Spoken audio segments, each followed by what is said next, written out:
शिवसेना ठाकरे समूह के नेता संजय राउत ने अजित पवार को निशाने पर लेते हुए कहा कि जहां से जिस प्रत्याशी के हाथों पुत्र पार्थ पवार को हार का सामना करना पड़ा, उस पिता को मावल लोकसभा में उसी प्रत्याशी के लिए प्रचार करना पड़ रहा है। साथ ही पति बनकर पत्नी के लिए बारामती लोकसभा में प्रचार करने को मजबूर है, यानी हार तय है। महाविकास अघाड़ी 35 सीटें जीतेगी। मावल लोकसभा क्षेत्र में महाविकास अघाड़ी के उम्मीदवार संजोग वाघेरे के केंद्रीय चुनाव कार्यालय का उद्घाटन कल संजय राउत ने किया। संजय राउत ने पत्रकारों से बात करते हुए सरकार के साथ साथ अजित पवार की भी कड़ी आलोचना की।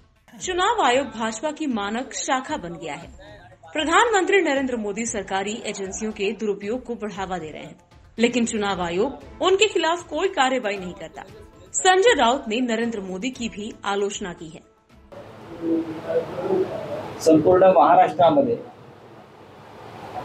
महाविकास आघाडीसाठी अत्यंत सकारात्मक असं वातावरण आहे आणि विशेषतः पश्चिम महाराष्ट्रातल्या जवळजवळ सर्व जागा महाविकास आघाडीचे उमेदवार हे घवघवीत यश प्राप्त करतात। अगदी पुण्याची जागा सुद्धा चांगल्या लढतीमध्ये आहे आणि काँग्रेसचे उमेदवार धनगेकर हे सुद्धा निकालात पुढे गेलेले आपल्याला दिसते। आता कोणी काही टीका करतील, धमक्या देत आहेत काही लोक इथे बारामतीमध्ये, शिरूरमध्ये पोलिसी बळाचा वापर केला जातो आहे। त्याचा अर्थ असा आहे की सत्ताधारी पक्षाला पराभवाची भीती वाटते। देशाचे पंतप्रधान नरेंद्र मोदी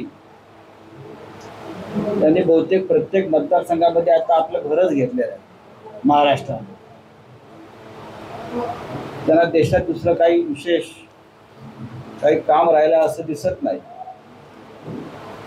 विशेषतः महाराष्ट्रामध्ये 48 जागा या देशामध्ये परिवर्तन घडवू शकतील ही त्यांना भीती आहे। त्याच्यामुळे या 48 जागांमध्ये त्यांचा जीव अडकलेला आहे। पण नरेंद्र मोदी येऊ द्या, अमित शहा येऊ द्या, आणखी काही होऊ द्या, शिवसेना, काँग्रेस आणि राष्ट्रवादी काँग्रेस हे किमान 35 जागा, 35 अधिक लोकसभेच्या जागा निवडून आणतील हा आम्हाला पूर्ण आत्मविश्वास आहे। शिवसेना, काँग्रेस, राष्ट्रवादी यांच्या महाविकास आघाडीमध्ये इतर अनेक घटक पक्ष आलेले आहेत आणि प्रत्येक ठिकाणी आम्ही सगळे हातात हात घालून काम करतो। उमेदवार महाविकास आघाडीचे आहेत, आम्ही पक्ष विचारत नाही। महाविकास आघाडी या मतदारसंघात सुद्धा, मावळमध्ये सुद्धा संजोग वाघेरे पाटील हे मोठ्या फरकाने ही लोकसभा निवडणूक जिंकतील आणि जिथे जिथे शिवसेनेशी किंवा राष्ट्रवादी काँग्रेसशी गद्दारी केलेले लोक आहेत, जे निवडणूक लढतायत, त्यांचा पराभव करणं हे महाविकास आघाडीचं पहिलं ध्येय आहे। या महाराष्ट्रामध्ये परत कोणताही आमदार खासदार विकत घेतला जाऊ नये, ही गद्दारीची कीड आताच समूळ नष्ट केली पाहिजे। या मताची तिन्ही पक्ष आहेत। नांदेडला अशोक चव्हाण यांना भारतीय जनता पक्षानं आपल्या पक्षात घेतलं, पण मी तुम्हाला खात्रीने सांगतो, ज्या एका जागेसाठी नांदेडच्या अशोक चव्हाणांना भारतीय जनता पक्षानं आपल्या पक्षात घेतलं खोललं, ती नांदेडची जागा सुद्धा भारतीय जनता पक्षाचे उमेदवार पराभूत होताना आम्हाला दिसतात। आमदारांचे आकडे बघणार की मतदारांचे आकडे पहा। आता बारामती लोकसभा मतदारसंघातले बरेचसे आमदार अजित पवारांबरोबर गेले ना। शिरूर लोकसभा मतदारसंघातले गेले बरेचसे आमदार, पण हे दोन्ही मतदारसंघ शरद पवार यांच्या नेतृत्वाखालची काँग्रेस पक्ष जिंकणार आहे. सुप्रिया सुळे यांचा विजय हा महाराष्ट्रात विक्रमी मताने होईल असं मी आपल्याला सांगतो. आमदार जातात, पण त्यांना आमदार करणारी जनता जी आहे त्यांनी पक्षांतर केलेलं नाहीये. ते आहेत तिथे मूळ जागेवरच आहे. निवडणूक आयोग हा भारतीय जनता पक्षाची एक एक्सटेंडेड ब्रँच आहे. एक्सटेंडेड ब्रँच म्हणजे भाजपची शाखा आहे ती सध्या.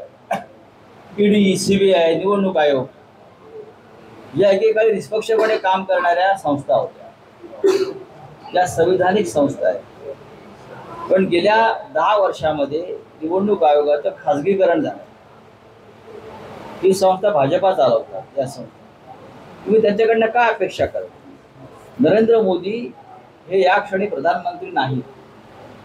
आचारसंहितेमध्ये कोणी मंत्री नसतो, कोणी खासदार नसतो, कोणी मंत्री किंवा राष्ट्रपती एक वेगळं पद आहे. पण हे महाशय सरकारी फौजफाटा घेऊन, विमान हेलिकॉप्टर घेऊन प्रचार करतायत एका पक्षाचा. हा आचारसंहितेचा भंग आहे. इंदिरा गांधींनी 1975च्या आधी एका निवडणुकीमध्ये एका सरकारी कर्मचाऱ्याचा वापर केला प्रचारासाठी, म्हणून त्यांना पंतप्रधानपद गमवावं लागलं होतं. हे लक्षात घ्या. तो सरकारी यंत्रणेचा गैरवापर ठरला तेव्हा, आणि अलाहाबाद हायकोर्टानं त्यांच्या विरुद्ध निकाल देऊन त्यांना राजीनामा द्यायला म्हटला. ही परिस्थिती जर आता पाहिली तर आजचा निवडणूक आयोग हा भारतीय जनता पक्षाचा गुलाम झालेला आहे. Bureau report, VSRS news, Pune, Maharashtra.